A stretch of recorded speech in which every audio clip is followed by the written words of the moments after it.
Dans le JT des festivals, on est très heureux d'accueillir Pierre-Emmanuel Barré. Bonjour. Bonjour, bonjour. Alors, pour voir à quoi ça ressemble, on vous propose de regarder ça. Les mecs, ils étaient là, ouais, Emmanuel Macron, il n'a jamais été élu, fallait essayer.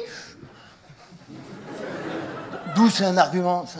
Oui, j'avais jamais réchauffé l'eau du bain de mon fils avec un sèche-cheveux. Fallait essayer. Voilà, maintenant que vous savez à peu près à quoi ça ressemble. C'était vraiment super. Pas mal, hein. Excellent. Et c'est pas le meilleur extrait. C'est Oui, pas le meilleur extrait. pensez. Ouais. Non, mais je donne le pire extrait même en général. Bon, alors ce soir, vous jouez votre dernier Exactement. spectacle, votre dernier spectacle ici à Avignon, Ouais. avant une tournée de près de 50 dates partout en France, dont aussi dans la région, à Marseille, en janvier, je crois. À Marseille et à Gap en janvier, et puis un peu partout en France. Bon, ce spectacle, il parle de quoi? Il parle de plein de trucs. Il parle d'actualité, il parle de politique, il parle de beat. C'est un peu de l'actualité beat. Ouais, voilà, parce qu'on peut pas faire que des trucs très sérieux et que des thèmes sérieux. On peut pas faire un sketch sur la guerre, les réfugiés, les migrants et sans avoir un petit sketch de beat entre chaque. Est-ce que vous osez tout? Parce qu'on a l'impression, on compare souvent à un sniper, bam bam, ça envoie dans les spectacles. Des fois on fait oh. Non, si les gens font oh, c'est raté. Normalement, ils doivent rigoler avant. Ils doivent rigoler et faire ah merde, oh non, c'est dégueulasse. Dans Mais il faut rire l'écriture, avant. ouais, dans l'écriture justement, est-ce que des fois vous dites voilà, là ça va, ouf, je vais peut-être un peu loin? Non, parfois je me dis oula, c'est raté, alors je vais pas la faire. Mais en fait, la seule limite, c'est que ce soit marrant. Si c'est pas marrant, ça sert à rien de le faire. C'est un spectacle qui évolue avec ce nouveau spectacle, donc nouveau spectacle, c'est son nom. Pourquoi l'appeler nouveau spectacle? C'est pas très original quand même. Non, c'est parce que je regrette les titres à chaque fois. Je te l'ai déjà dit 3 fois. Hein. Non, je regrette. Chaque fois qu'on met un titre, on le regrette très, très vite. Et par contre, je sais pas comment je vais appeler le prochain. Peut-être nouveau spectacle, genre ça. C'est ça. Ouais. Parce que je crois que l'un des spectacles de tes spectacles, c'était Sale con. C'était Sale con, et dans la rue, on m'a appelé Sale con pendant 3 ans. On m'a appelé, ou encore maintenant d'ailleurs, on m'appelle Sale con dans la rue. Donc forcément, au bout d'un moment, tu te dis ah, j'aurais dû l'appeler nouveau spectacle. Oui, mais maintenant l'enjeu c'est de se dire est-ce que dans la rue on va t'appeler nouveau spectacle du coup? Et bah écoute, je sais pas, peut-être. Pour l'instant, non. Pour l'instant, non, mais écoute, je vais appeler le prochain, peut-être Beau Gosse, tu vois, un truc comme ça. Oui, voilà, c'est ça. C'est la solution. Pierre-Emmanuel Barré, dernière question concernant le Festival d'Avignon. Vous êtes quand même hyper attaché. On vous a vu jouer dans le noir avec vos copains, Baptiste Le Caplin, Thomas VDB, etc. Yacine Bellous, ouais, c'est ça.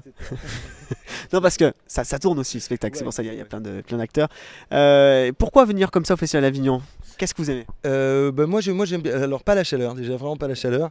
Non, moi j'aime bien l'ambiance, et puis on se connaît, on connaît beaucoup de comédiens qui sont là, qui font du one man, on se connaît tous à peu près entre nous, donc c'est l'occasion aussi de se bourrer la gueule le soir une fois qu'on a fini nos spectacles. Et ça c'est quand même sympa. Ouais. Vous avez un peu des attaches ici dans la région? Oui, moi j'habite pas très loin de Nîmes, donc je suis pas très loin d'ici. Voilà, c'était l'info de cette interview. Je suis venu en moto. Merci beaucoup en tout cas Pierre-Emmanuel Barré, qu'on retrouve ce soir au Festival d'Avignon. Merci. Tex, vous êtes un petit peu à domicile ici parce que vous avez une maison dans le pays de Cavaillon. Expliquez-nous aussi pourquoi vous êtes ici aujourd'hui. Je suis le résistant. Tu vois pas, regarde la barbe que j'ai. Je suis le Che Guevara de la blague. Le Jean Moulin de la déconnade. Non, je viens parce que basiquement, tous mes potes ils jouent ici. Et à chaque fois que je venais les voir en foutant rien et en étant en vacances, j'étais un peu gêné. Donc là, je me dis, bon, je vais un peu travailler. Là, je travaille le lundi, mardi, c'est un peu luxe. Mais surtout, au-delà de ce luxe, c'est vraiment du travail parce que c'est 100% nouveau.